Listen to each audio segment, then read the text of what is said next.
नमस्कार दोस्तों, मैं Naresh sir Rajasthan coaching classes से।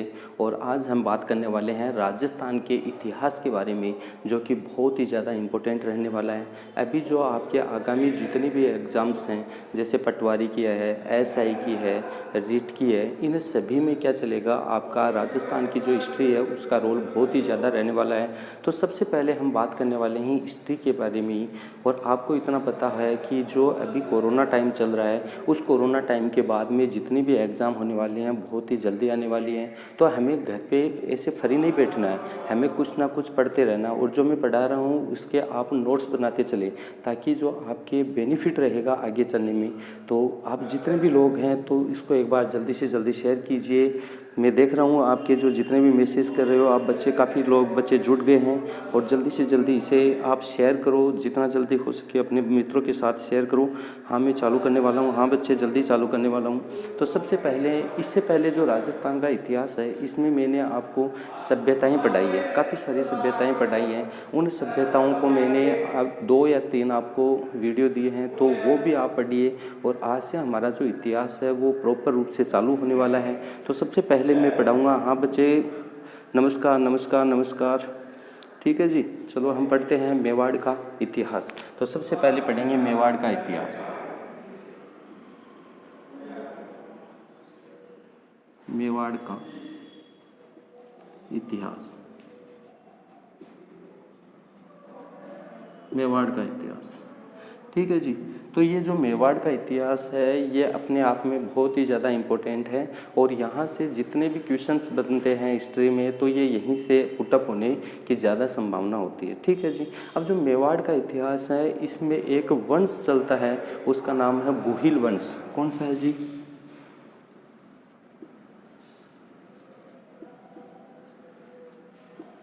गुहिल वंश। ये लो जी, गुहिल वंश। अब जो ये गुहिल वंश है इसके बारे में हम बात करेंगे।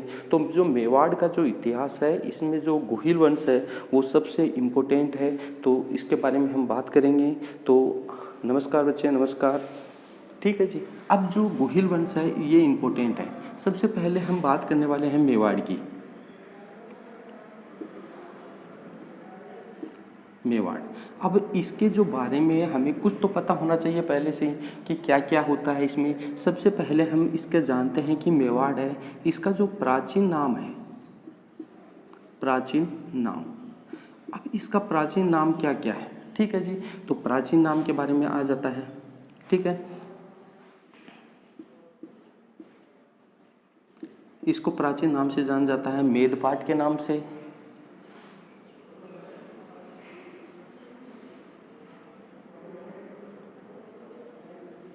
मेदपाटन के नाम से,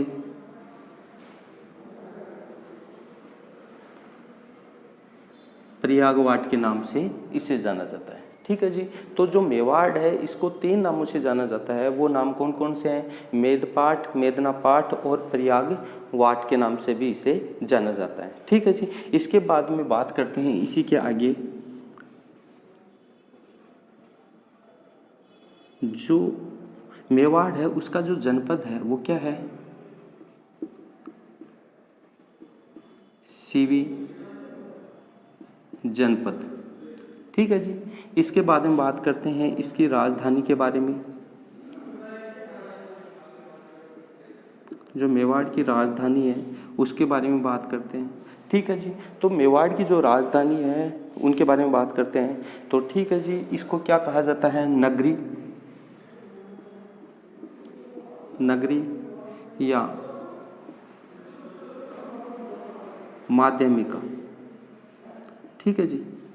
इसको क्या कहा जाता है? नगरी या माध्यमिका। जो वर्तमान में कहाँ है? वर्तमान में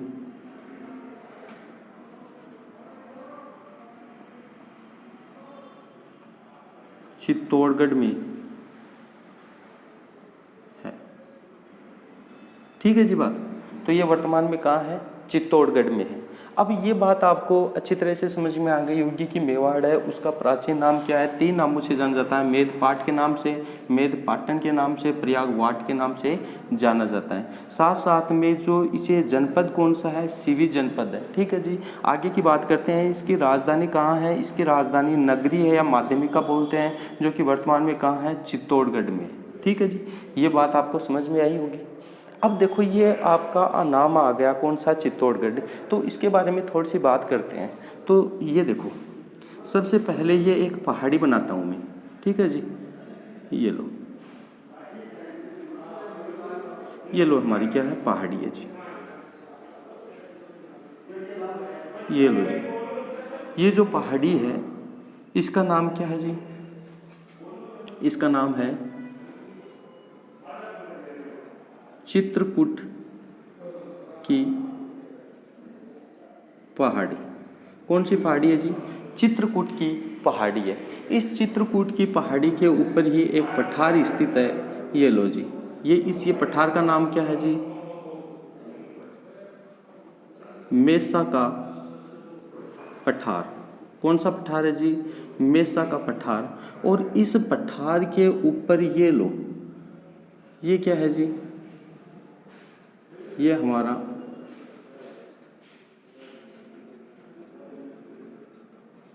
चित्तौड़ दुर्ग स्थित है। कौन सा स्थित है जी, चित्तौड़ दुर्ग स्थित है। तो सबसे पहले हम यही बात कर लेते हैं, जो चित्तौड़ जो दुर्ग है वो कौन सी पहाड़ी के ऊपर स्थित है, चित्रकूट की पहाड़ी के ऊपर स्थित है। और आपको पूछ दे कि ये चित्रकूट की पहाड़ी के, ये जो चित्रकूट की पहाड़ी पे स्थित है, लेकिन पूछ लिया जाए कि कौन से पठार के ऊपर स्थित है, तो कौन से पठार के ऊपर, मेसा के पठार के ऊपर ये स्थित है। यहाँ तक की बात आपके समझ में आई होगी। अब बात यहीं से कर लेते हैं कि जो ये चित्तौड़गढ़ है इसका निर्माण किसने करवाया था, इसका निर्माण किसने करवाया था। तो इसका निर्माण करवाया था चित्रांगन मौर्य ने। हाँ बच्चे बताओ आप जल्दी बताओ, किसने करवाया, चित्रांगन मौर्य ने किया या चित्रांगन मौर्य ने करवाया। और इसका निर्माण कब हुआ भैया बताओ आप। जो चित्तौड़गढ़ दुर्ग है इसका निर्माण कौन सी शताब्दी में हुआ, तो इसका निर्माण 8वीं शताब्दी में हुआ। कौन सी शताब्दी में हुआ, 8वीं शताब्दी में हुआ। बोलो यहाँ तक आपको कुछ परेशानी आई है तो मेरे को बताओ आप। यहाँ तक कि आपको बहुत बढ़िया तरीके से समझ में आ गया होगा। तो आप एक बार इसका स्क्रीनशॉट लेना चाहते हो तो ले सकते हो। ठीक है जी, आराम से ले लो एक बार आप।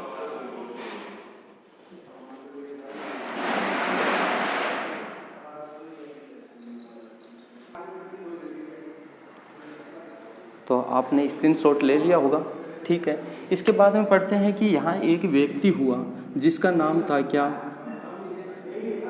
गुहिल। जिसका क्या नाम था, गुहिल था, जिसने स्थापना की, क्या किया, स्थापना की, किसकी, गुहिल वंश की। किसकी स्थापना की जी, गुहिल वंश की स्थापना की। और कब की, 566 ईस्वी में की। तो गुहिल ने क्या किया, स्थापना की 566 में। किसकी वंश की स्थापना की, गुहिल वंश की स्थापना की। और गुहिल वंश का एक वंशज था,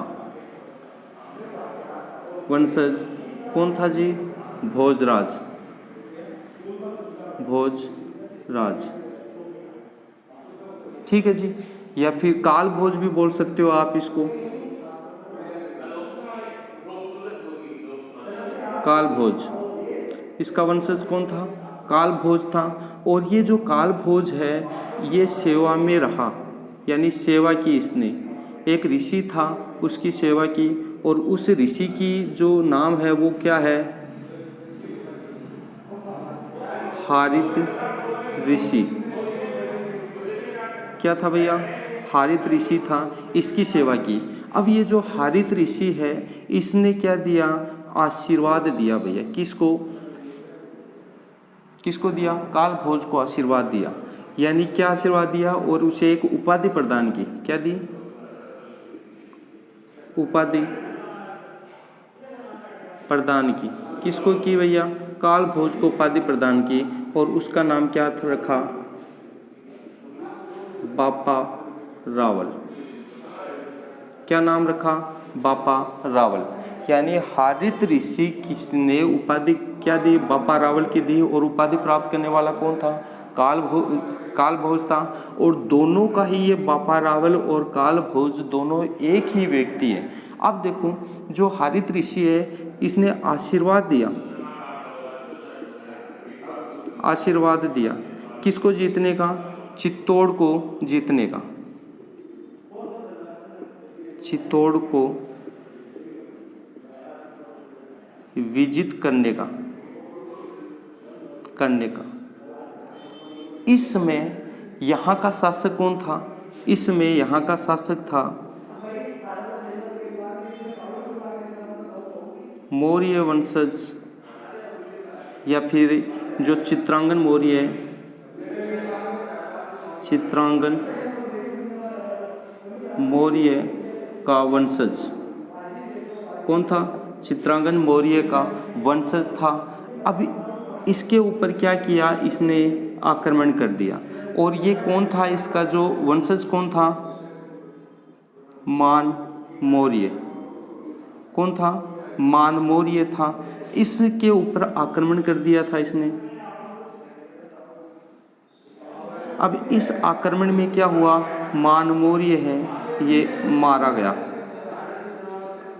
गया। दोनों के मध्य किस किस के बीच में युद्ध हुआ? मान मौर्य के मध्य और बापा रावल के मध्य। ये कब हुआ युद्ध? 734 ईस्वी में ये युद्ध हुआ। इस युद्ध में कौन मारा गया? मान मौर्य मारा गया। और चित्तौड़ पर अधिकार हो गया। किसका हो गया जी? चित्तौड़ के ऊपर अधिकार हो गया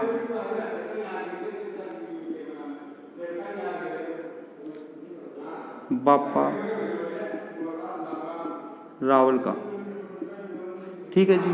तो चित्तौड़ पे अधिकार किसका हो गया? बापल रावल का अधिकार हो गया। और बापल रावल को ही क्या माना जाता है? गोहिल वंश का वास्तविक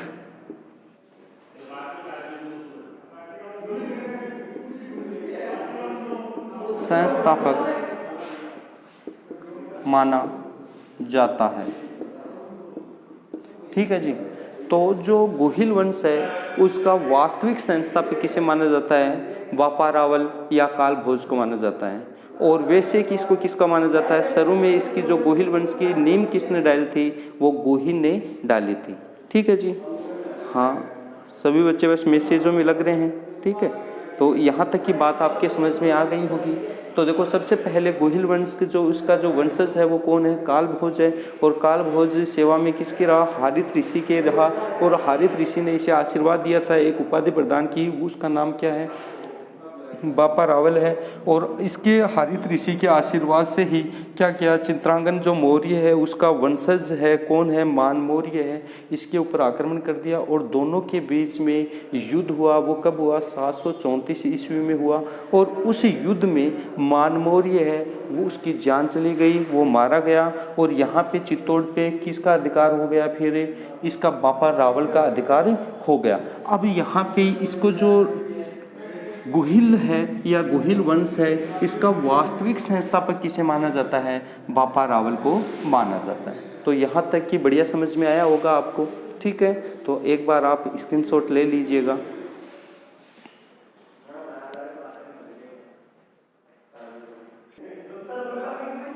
तो आपने स्क्रीनशॉट ले लिया होगा। ठीक है जी।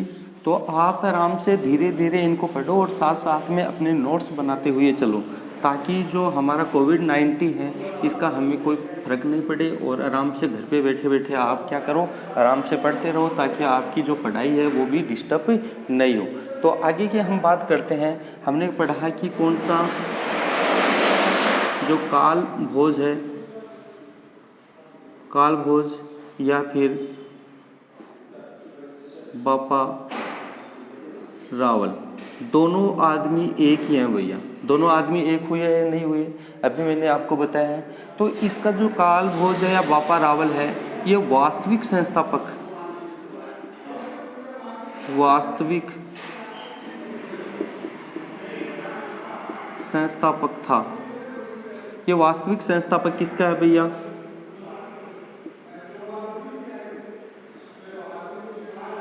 गुहिल वंश का। किसका है? गुहिल वंश का। और ये जो बापा रावल है या कालभोज है, इसने निर्माण करवाया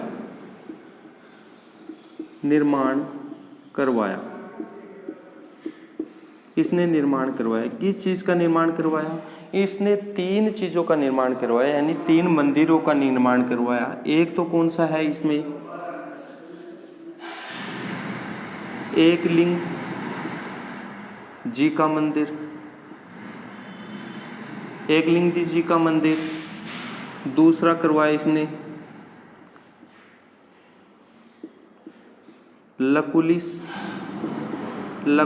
मंदिर। और तीसरा इसने करवाया सशस्त्र बाहु का मंदिर।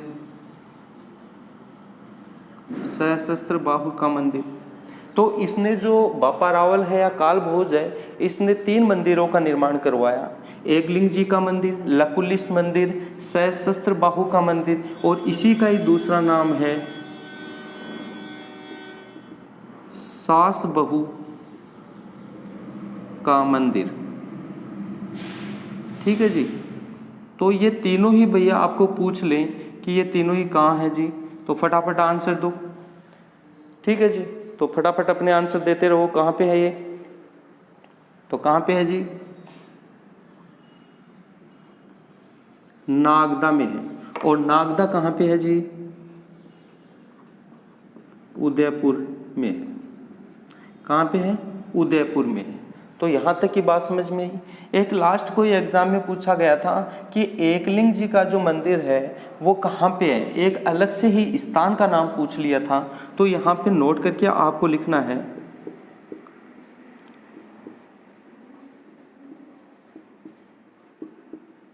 एकलिंग जी का मंदिर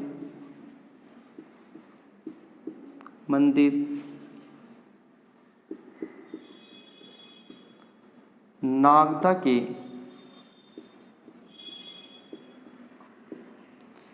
कैलाशपुरी गांव में है। कहाँ पे है जी? कैलाशपुरी गांव में है। तो ये बात समझ में आई क्या कि बापा रावल है या फिर कालभोज है, ये किसका वास्तविक संस्थापक माना जाता है? गुहिल वंश का। यहाँ तक की बात समझ में आई।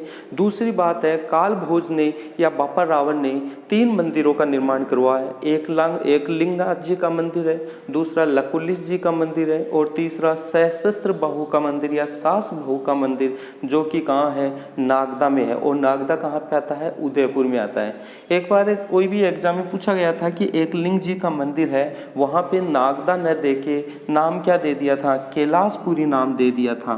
तो वहाँ पे कौन सा हुआ था? कैलाशपुरी नाम सही हुआ था। तो आपको यहाँ तक समझ में आया? और यदि आप इसका स्क्रीनशॉट लेना चाहते हो तो ले सकते हो।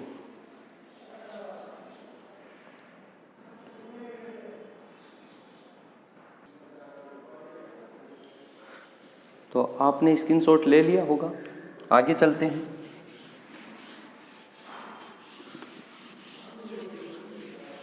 तो यहाँ तक आपको बढ़िया समझ में आया होगा। तो इसके बारे में बात करते हैं। जो गुहिल है, आपको शुरू में नाम बताया था कि ये गुहिल है, एक व्यक्ति था गुहिल जिसने स्थापना की थी 566 ईस्वी में। किसकी? गुहिल वंश की। तो ये गुहिल कौन था, इसकी एक कहानी के माध्यम से मैं आपको बताऊंगा। एक बार आप अच्छी तरीके से समझना। एक व्यक्ति हुआ था, उसका नाम था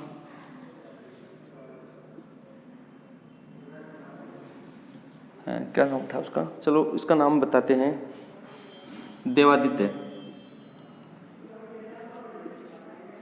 ये व्यक्ति हुआ जिसका नाम था क्या था? देवादित्य था। अब ये देवादित्य है, इसकी एक पुत्री थी। कौन थी? एक पुत्री थी। उस पुत्री का नाम था सुभागा देवी। क्या था? सुभागा देवी थी। अब क्या बात होती है, देवादित्य है इसने अपनी पुत्री का क्या कर दिया भैया, विवाह कर दिया। अब आपको तो इस बात का तो पता ही है कि विवाह तो देखो कोई भी है, चाहे लड़का हो लड़की हो, उम्र होने के बाद में विवाह तो किया ही जाएगा, ठीक है ना। अब देखो बात यह आती है कि देवादित्य नाम का कोई व्यक्ति था, उसकी एक पुत्री थी सुभागा देवी, ठीक है जी। अब ये सुभागा देवी है, ये विवाह लायक हो गई, तो देवादित्य ने क्या किया, इसकी विवाह कर दिया इसका। अब विवाह करने के कुछ दिनों बाद में यानी उनके हस्बैंड का देहांत हो गया, यानी वो सर्वलोक सिधार गए, यानी उनकी मृत्यु हो गई। अब ज़्यादा दिन नहीं हुए थे, बहुत ही कम दिनों में इनके पति की मृत्यु हो गई थी। तो आपको पता ही है कैसा गुजरता है आदमी के ऊपर। तो ये जो सुभागा देवी है बहुत रो रही थी, मतलब बहुत ज़्यादा रो रही थी। तो वहाँ ससुराल में क्या होता है, आपको पता है कि हमारे समाज में क्या होता है, यदि कोई किसी स्त्री का जल्दी ही कोई हस्बैंड ख़त्म हो जाता है तो उसे लोग ताने देने लग जाते हैं कि ये उसको इसने कर दिया, ये खा गई, वो कर दिया, ये कर दिया, ये आपको सब पता है, ऐसा हो जाता है। तो ये क्या हो गई, सुभागा देवी बहुत ज़्यादा दुखी हो गई, और जो यहाँ के गांव की जो लेडीज़ें थीं, आसपास में जो लेडीज़ें थीं, इनको क्या करने लग गई, परेशान करने लग गई। तो ये परेशान होने के बाद में ये वापस कहाँ आ गई, अपने पिता के पास आ गई, जो देवादित्य था। अब देवादित्य है, या अब ये लड़की रोई ही रोई भाई, बहुत रोई, इसको बहुत समझा दिया, लेकिन ये शरीर रुके ना। अब यहाँ से क्या बात हुई कि सुभागा देवी है ये बहुत ही ज़्यादा रोने लग गई। तो अब देखो भैया, पिता होता है, पिता को तो दुख तो होता ही है। तो पिता देवादित्य है, इसने क्या सोचा कि इस लड़की का क्या मैं क्या करवा देता हूँ, दोबारा से विवाह करवा देता हूँ। लेकिन सुभागा देवी विवाह के लिए क्या कर देती है, मना कर देती है कि मुझे विवाह नहीं करवाना। इसने एक ही बात सोच ली, अब तो भगवान का नाम लेना और मस्त रहना। क्या सोच लिया कि मुझे दोबारा शादी नहीं करवानी है, मैं तो भगवान का नाम लूँगी, भगवान की आरती करूँगी, उन्हीं में लीन हो जाऊँगी और मुझे मस्त रहना अपनी ज़िंदगी में, मुझे कोई शादी वादी नहीं करवानी। तो ये बात होगी। अब क्या हुआ, ये कहा जाता है कि जो सुभागा देवी है उसको एक गुरु मिलता है। क्या मिलता है, एक गुरु मिलता है। जिस प्रकार से महाभारत में जो कुंती है उसको गुरु मिला था, दुर्भाष था नाम उनका, तो वो गुरु मिले थे। और वो गुरु उन्होंने क्या किया था, जो कुंती को आशीर्वाद दिया था उसी प्रकार से किसको दे दिया, सुभागा देवी को आशीर्वाद मिल गया। जिस प्रकार महाभारत में कुंती को आशीर्वाद मिला था कि आप एक बीज मंत्र दे दिया था उसको कि आप जिस किसी को भी, यानी आप अपने पास में बुलाना चाहती हो, जिस किसी को भी आप याद करोगे तो वो तुरंत ही आपके सामने आ जाएगा, ऐसा बीज मंत्र दे दिया। ठीक है जी। तो अब कुंती ने किसको याद किया, सूर्य भगवान को याद किया। वो देखती है कि क्या ये सही हो सकता है क्या, तो उसने कुंती है उसने सूर्य भगवान को याद किया, सूर्य भगवान के आगे उपस्थित हो गए और सूर्य भगवान ने कुंती को गर्भवती होने का क्या दे दिया, आशीर्वाद दे दिया। उसी प्रकार से सुभागा देवी को भी क्या मिल गया, आशीर्वाद मिल गया। और वो भी कौन सा आशीर्वाद मिलेगा, वही भी जो गर्भवती होने का आशीर्वाद मिल गया। ये बात गर्भवती होने की बात किसको चली, जो देवादित्य है इसको पता चली। किसको पता चली, देवादित्य को पता चली। तो अब देवादित्य है बहुत ही नाराज हुआ अपनी पुत्री से और उसे कहाँ भेज दिया, नागदा में भेज दिया। यानी जो अभी चित्तौड़ है, जो चित्तौड़ में भेज दिया, मेदपाट में उसको भेज दिया। यहाँ पे क्या हुआ कि ये सुभागा देवी है, इसके एक जो बच्चा है वो उसने जन्म लिया। और ये जन्म लिया तो उसने बच्चा जैसे जैसे भैया जैसे एक इसके क्या हुआ, बेटा हुआ। अब ये बेटा कि भैया घर से बाहर तो खेलने के लिए जाएगा ही, भैया खेलेगा या नहीं खेलेगा। तो जे अपने जैसे जैसे ये बड़ा हुआ तो वैसे वैसे ये उनको बच्चे जो दूसरे बच्चे होते हैं वो उनको पूछने लग गए कि तेरा पिता कौन है, तेरा पिता कौन है। तो अब बच्चे को पता ही नहीं है इसका पिता कौन है। तो ये अपनी मम्मी के पास जाता है। किसके पास जाता है, बार बार में अपनी मम्मी के सुभागा देवी के पास जाता है। और सुभागा देवी जब वह छोटा था तो उसे कोई ना कोई बहाना करके वो बात को टाल देती थी। लेकिन अब बच्चा बड़ा हो गया, अब भाई नाम तो बताना पड़ेगा। तो उसने क्या किया, सुभागा देवी ने किसको याद किया, सूर्य भगवान को याद किया और कहा कि आप इसको बताओ क्या बात हो रही है। जो अब ये जो सूर्य भगवान आए और उसको पूछा कि भैया क्या बात है। तो मैं ही तुम्हारा पिता हूँ, सब कुछ बातें उसने बता दी। अब बात बताने के बाद में जो सूर्य भगवान है उसने कहा कि तुम्हारा एक और क्या है, भाई है। क्या कहा, तुम्हारा एक और भाई है। अब बेटे को चिंता होगी, भाई दूसरा भाई कौन सा हो गया। तो उसने कहा कि मेरा दूसरा भाई कौन है। तो बात यहाँ से चालू होने आराम से चालू हो गई। अब इसने किसने, सूर्य भगवान ने, सूर्य ने ये कहा कि तुम्हारा एक और भाई है जो उसका नाम करण है, ठीक है, अंगकरण नाम है उसका, करण। अब ये जो बच्चा है इसने कहा कि आपने जो अंगकरण है उसको तो क्या दिया था, एक आशीर्वाद दिया था, यानी एक रक्षा कवच दिया था उसको। क्या दिया था, रक्षा कवच दिया था। तो आप मुझे क्या देंगे। तो बात तो उसकी भी सही थी कि उसको एक बेटे को तो आपने रक्षा कवच दे दिया, तो मुझे क्या देंगे। तो यहाँ पे सूर्य भगवान क्या हो गए, मतलब चिंता में पड़ गए कि यार इसको क्या दूँ।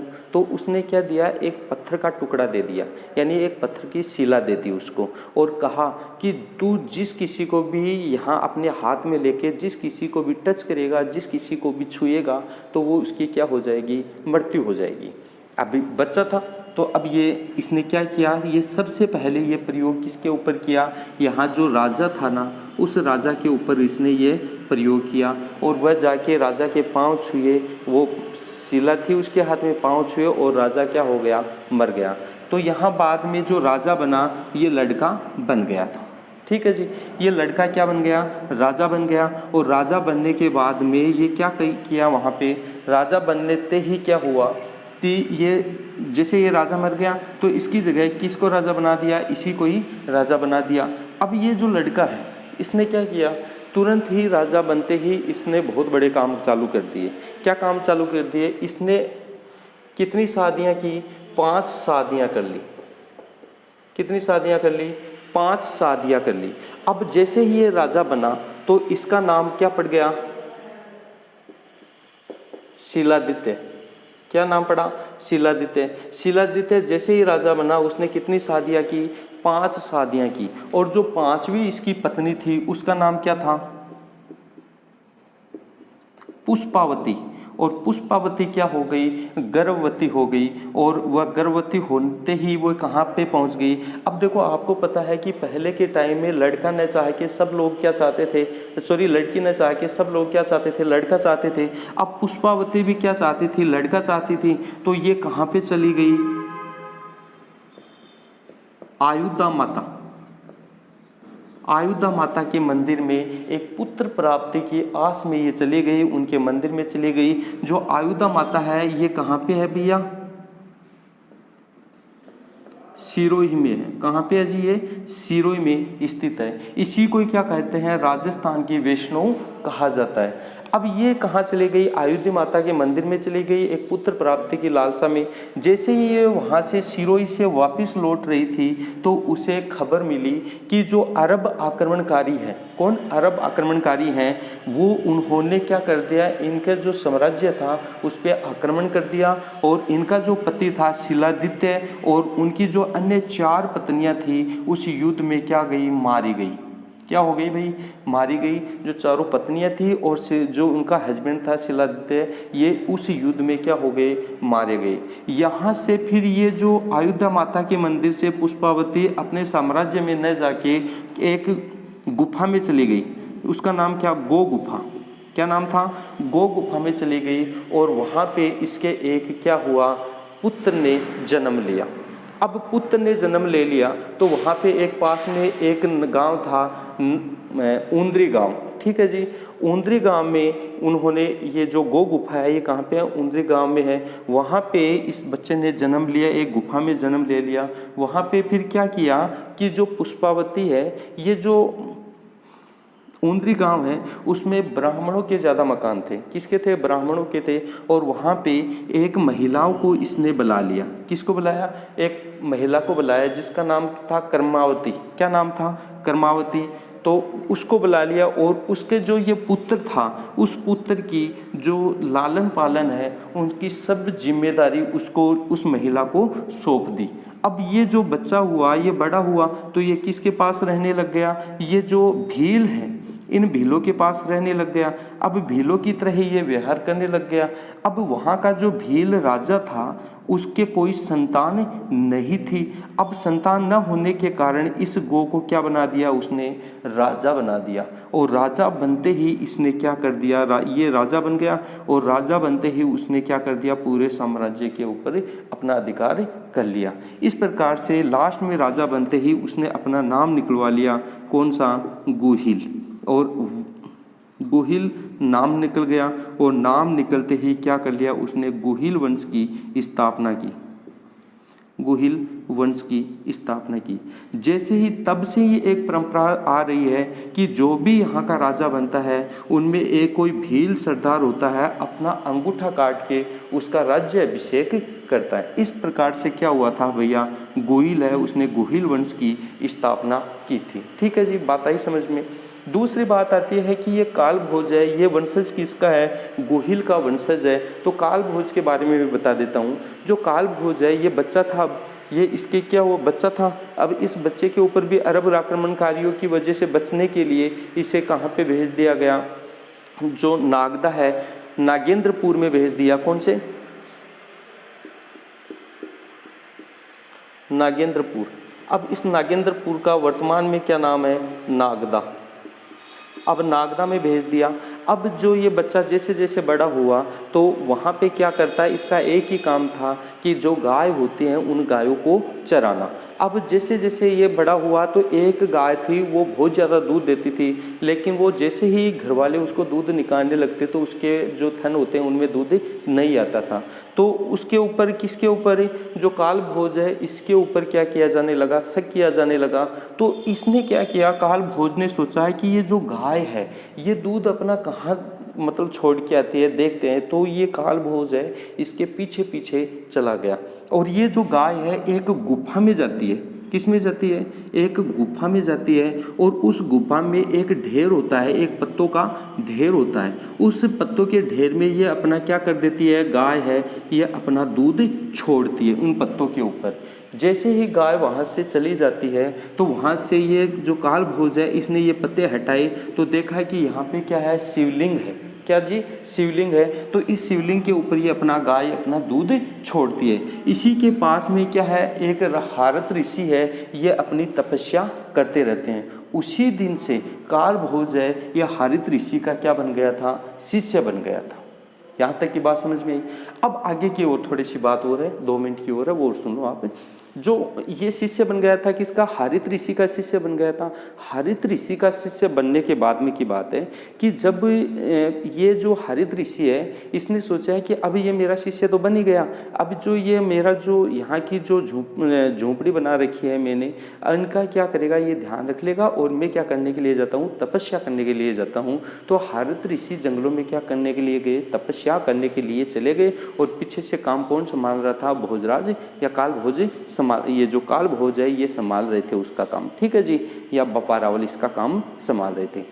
जैसे ही उसका क्या हुआ, जो तपस्या है, ये जो तपस्या है ये हारित ऋषि की क्या हो जाती है, समाप्त हो जाती है। तो हारित ऋषि ने किसके लिए, काल भोज के लिए एक वरदान मांगते हैं और जो वरदान में उनको एक पान दिया जाता है और ये कहा जाता है कि यदि आपको ये जो पान है ये जो काल भोज है इसके मुंह में डालना है। ठीक है, इतने में ही क्या हो जाता है, तो हारित ऋषि है इसका ऊपर से बुलावा आ जाता है, यानी जो यमराज है वो उनको आने के लिए मतलब लेने के लिए आ जाता है। हारित ऋषि उसे निवेदन करते हैं कि आप मुझे 2 मिनट तो दो ताकि मैं काल भोज को ये क्या दे दूं, पान दे दूं। लेकिन उन्होंने कहा कि आपके पास इतना टाइम नहीं है।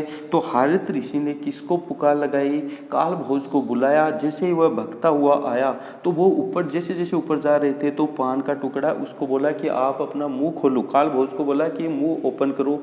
तो काल भोज ने मुँह ओपन किया लेकिन वो फेंक दिया, पान को फेंका तो उसके मुंह में न जाके कहाँ पे डल गया, उसके पाँव पे गिर गया वो। तो यहीं से आता है कि जो सबसे लंबा जो वंश चला था वो कौन सा चला था? गोहिल वंश सबसे लंबा चला था, क्योंकि वो पान उसके पाँव पे गिर गया, तभी से माना जाता है कि ये सबसे लंबा कार्यकाल इसका गोहिल वंश का है। तो बोलो यहाँ तक आपको बात समझ में आई या नहीं आई? आप मुझे कमेंट करो बार बार में, ताकि मैं आपको और भी बढ़िया बता सकूं। और जो आगे की क्लास है वो आपके लिए कल आने वाली है, और वो भी बहुत ही ज़्यादा इंटरेस्टफुल रहने वाली है। तो आप अपने जितने भी बच्चे हैं अपने ग्रुप में इसको शेयर कीजिए, लाइक कीजिए, और उन बच्चों को तक भी पहुँचाए, ताकि वो भी इस कोविड-19 में इनसे हेल्प मिल सके और आने वाले एग्ज़ाम में इनसे क्या हो सही सहायता मिल सके। Thank you.